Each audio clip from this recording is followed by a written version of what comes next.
한 주간 국내 자동차 소식을 리뷰합니다. 오토트렌드입니다. 안녕하세요, 오토트렌드입니다. 오늘은 한 주를 시작하는 월요일이 시작이 되고 있습니다. 매주 월요일은요, 국내 자동차 소식과 관련된 이야기들을 이렇게 전해드리고 있습니다. 오늘은요, 총 5기고요. 그럼 바로 시작을 해보도록 하겠습니다. 일단 첫 번째 소식으로는요, 바로 코로나19 사태가 장기화로 이어지고 있는데요. 근데 전국의 9개 광역자치단체 가운데 서울, 제주, 대구 등 6개 지방자치단체가요, 환경부로부터 배정받은 매년 전기차 보급 그러니까 예산을 반납하는 조류의 사태가 발생을 했다고 합니다. 여러분, 전기차 보조금은 환경부로부터 받은 국비와 지방비 보조금으로 매칭이 지급되는데, 이들 지자체에 보급된 예산이 코로나19로 인한 긴급 지원에 투입 해당 예산이 바닥났기 때문입니다. 서울 등 일부 지자체의 민간 보급 사업이 이달부터 중단되면서요, 올해 사실 정부가 목표로 한 6만 5천 대 승용 전기차 보급 달성은 어렵게 됐습니다. 또 이달부터 신차 판매를 시작한 프랑스 완성차 업체 르노와 푸조 등 전기차 업계에도 영업이익 비장이 걸렸다는 점을 말씀드리고 싶고요.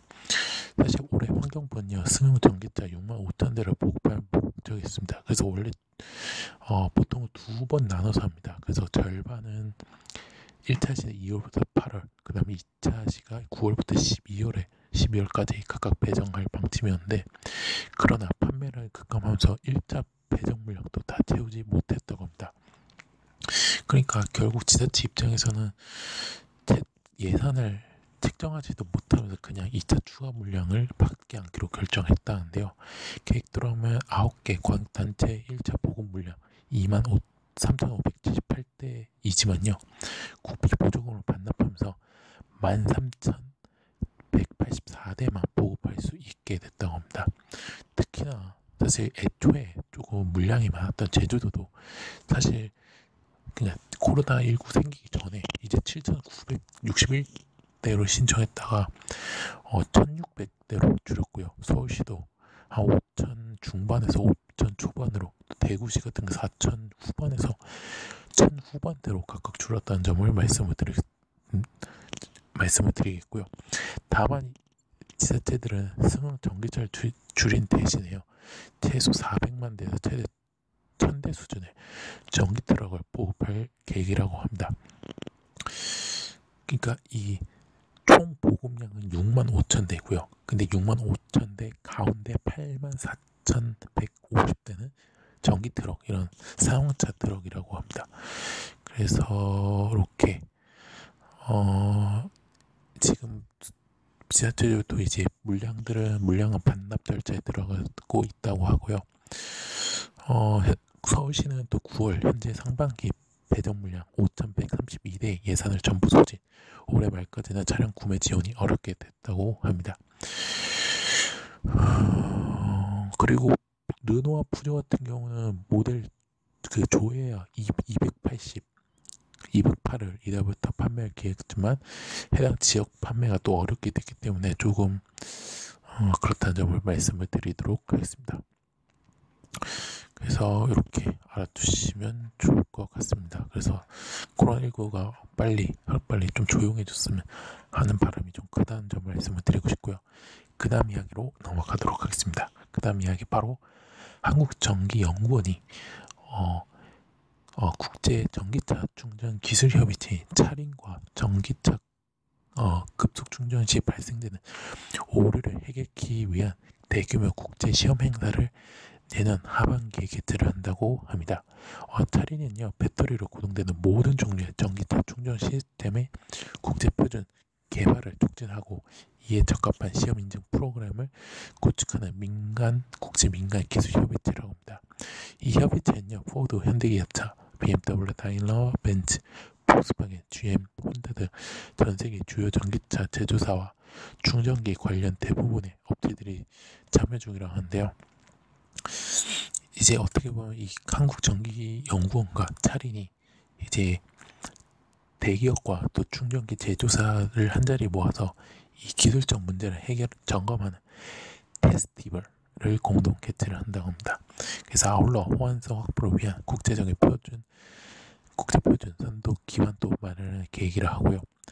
차례는 올해부터 대륙별 국제 테스트 페이퍼를 연간 1회씩 개최하기로 하고 있다고 합니다. 그래서 독일의 코멤소와 미국의 루시드 모터스를 각각 대륙별로 대표로 기관했고요. 아시아 대표로 바로 한국전기연구원이 선정 최근에 업무협약 재개를 했다고 합니다. 근데 코로나19 확산으로 인해서 행사는 연기되었지만요. 내년 9월 개최 목표를 하고 있다는 점을 말씀드리고 싶고요. 한국전기연구원이 사실 2018년부터 매년 국제 테스티벌을 개최, 국내 테스티벌을 개최, 전기차, 그 다음에 충전기 제조사 간 상호 호환성 교체 검증 시험을 진행해왔고, 이를 통해 20개 이상의 기술적 이슈를 발견, 또 국제표준에 근거한 시험 자료를 활용해 해결 방안을 모색해 왔다고 합니다. 그래서 이렇게 알아주시면 좋을 것 같습니다. 그래서 이렇게 알아주시면 좋을 것 같고요. 그 다음 이야기 바로 쌍용차 이야기입니다. 쌍용차가요, 내년에 드디어 순수 전기차 코드명 E100이 그런데 이 모션이라는 이름으로 판매될 가능성이 높아졌다고 합니다. 지난 21일 개정된 정부 환경 친화적 자동차 요건 등에 관한 규정을 살펴보면요. 코란도 이 모션이 전기차는 정부의 에너지 소비 효율 기준을 충족시킨 차량으로 등록됐다 합니다. 승용 전기차인 경우는요, 1kW당 3.5km 이상의 에너지 소비 효율을 갖춰야 하는데, 이 정부 기준을 통과해야 이 환경 친화적 차량을 지위를 받을 수 있다고 합니다. 그래서 출시는 내년으로 알려졌고요. 이 때문에 코로나2 모션도 내년 초 환경 친화적 차 기준을 충족시킬 것을 전망했지만요. 근데 이게 당초 예상보다 좀 일찍 차량 기준을 충족시켰다고 합니다. 보통 전기차, 플러그인 하이브리드 등 친환경 차량들은 이 차량 등록 후 얼마 지나지 않아 정식 출시가 되는데요. 좀 이전 사례 등을 종합했을 때 좀 연내 공개 후 내년 차량 인도가 가능할 것으로 현재 전망하고요. 또 관계자들부터 좀 조심스러운 입장을 밝혔다고 합니다.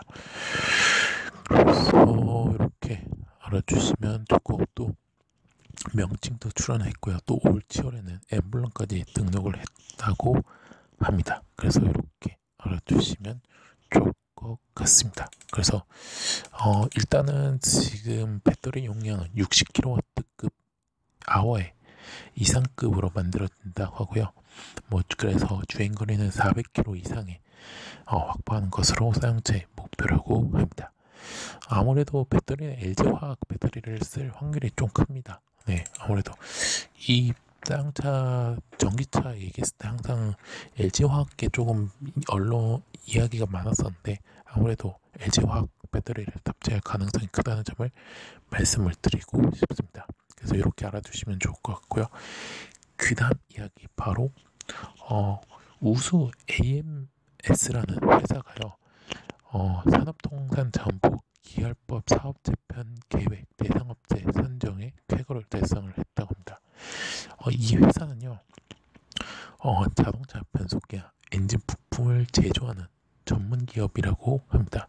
이 회사가 산업통상부에 이제 아까도 했지만 대상 업체로 선정을 했다고 하고요.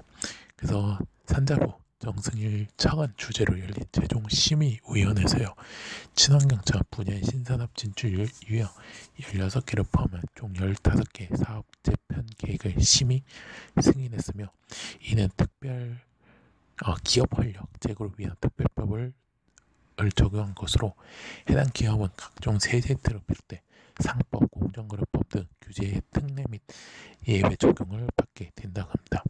특히 혁신기업에는요, 3년간 40조 원을 투입하는 혁신기업 국가대표 1000사업의 지원 대상으로 추천을 하고요. 이외에 사업 재편 승인기업 전용 연구개발에 100억 원, 신산업 초기 사업화에 20억 원을 투입하는 등 내년부터 신산업 진출에 대한 신규 지원을 나선다고 합니다. 그래서 이에 따라 이 첫 번째 테마로 선정된 내연 기관차에서 친환경으로 사업 재편을 진행하는 이 우수 AMS 주회 5개 자동차 부품 기업을 승인하고요. 적극적으로 지원을 나서겠다는 방침을 합니다. 이 우수 AMS는요, 종속회사인 바로 우수 TMM을 통해 초소형 전기차용 구동 모듈 및 시스템을 자체적으로 개발해서 사용자 능력을 갖추고 있다고 하고요. 최근에는 전기차 핵심 부품 생산을 위한 공장 설립을 현재 추진 중이라고 합니다.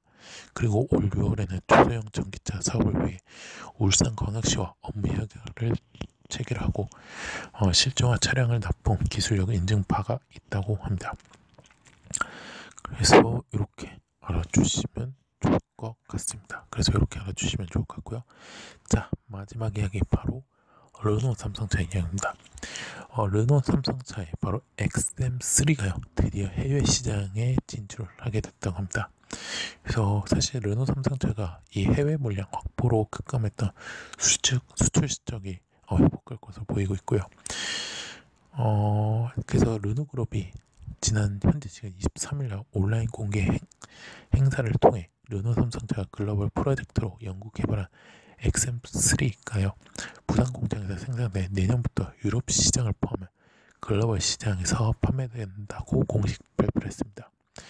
그래서 유럽 시장에서 공개된 XM3의 수출명은 르노그룹의 글로벌 프로젝트 명칭에 따라 르노 뉴 아르카나로 결정했다고 합니다. 그래서 뉴 아르카나는요, 프랑스, 영국, 이탈리아, 스페인, 독일 등 유럽 지역 주요 시장에 공략하고요. 앞서 수출이 결정된 칠레를 비롯해 일본과 호주 지역으로도 판매를 확대해 갈 예정이라고 합니다. 그래서 사실 올 상반기에 출시를 해서 가장 먼저 선보였죠, 국내. 근데 이제 조금 큰 반응을 일으켰다고 말씀을 드리고 싶고요. 그래서 이렇게 알아주시면 좋을 것 같습니다. 그래서 이렇게 알아주시면 좋을 것 같습니다. 그래서 르노 삼성차는 사실 국내 수출 실적보다는 사실 해외 수출 실적이 조금 비중이 큰 편이에요. 그러다 보니까 사실 그 닛산과의 그 얘기가 물량 배정이 조금 실패로 돌아가면서 사실 굉장히 큰 폭으로 떨어질 것이라 생각했는데 큰 폭으로 떨어지고 있고, 그렇지만 이 XM3로 다시 회복을 한다는 점이 굉장히 좋을 것 같습니다. 그래서 이렇게 알아주시면 좋을 것 같습니다. 자, 이로써 오토트렌드가 준비한 국내 자동차 소식은 여기서 마치도록 하겠습니다. 오토트렌드는요, 현재 네이버와 티스토리, 팟빵과 유튜브에서 현재 활동을 하고 있습니다. 자동차뿐만 아니라요, 모터스포츠 관련된 리뷰 영상, 포스팅까지 하고 있으니까요. 네이버는 서로 유추가 해주시면 감사하겠고요. 티스토리 구독, 팟빵과 팟에서 구독 및 후원, 마지막 유튜브에서는요, 구독 및 좋아요, 알람 설정까지 눌러주시면 대단히 감사하겠습니다. 끝나기 앞서서 이번 주 바로 설날이래요. 추석이 시작이 됩니다. 사실 올 추석은 조금 많이 다르죠. 코로나19로 인해서 이제 뭐 내려가지 않는 사람들이, 고향으로 내려가지 않는 사람들이 굉장히 많다고 하는데 저희 모르겠습니다. 저도 아무래도 이번 주에 안 갈 것 같기도 하고 모르겠습니다. 하지만 다음 주에 일단은 기사를 보고 조금 여러분께 전달할 내용이 있으면 전 다음 주에 업로드가 진행될 예정이고요. 만약에 별 없다 그러면 제가 다음 주, 그러니까 10월 5일부터 10월 9일까지는 업로드가 진행이 안 된다는 점을 말씀을 드리도록 하겠습니다. 그래서 일단은 기사 없으면, 그러니까 이번 주 기사와 다음 주 기사를 합쳐서 해서 9월이네요. 10월 12일 날 업로드가 될 예정이고요. 만약에 있으면 10월 5일 날 다시 업로드를 하도록 하겠습니다. 그래서 즐거운 추석 보내시고요. 네, 저는 보내시길 바라면서 일단은 연휴죠. 연휴는 하지만 일단은 즐거운 월요일 되시면서요. 코로나19 끝나지 않았다는 점을 명심하면서 저는 내일 국내 모터스포츠 소식에서 뵙도록 하겠습니다. 지금까지 오토 트렌드였습니다. 감사합니다.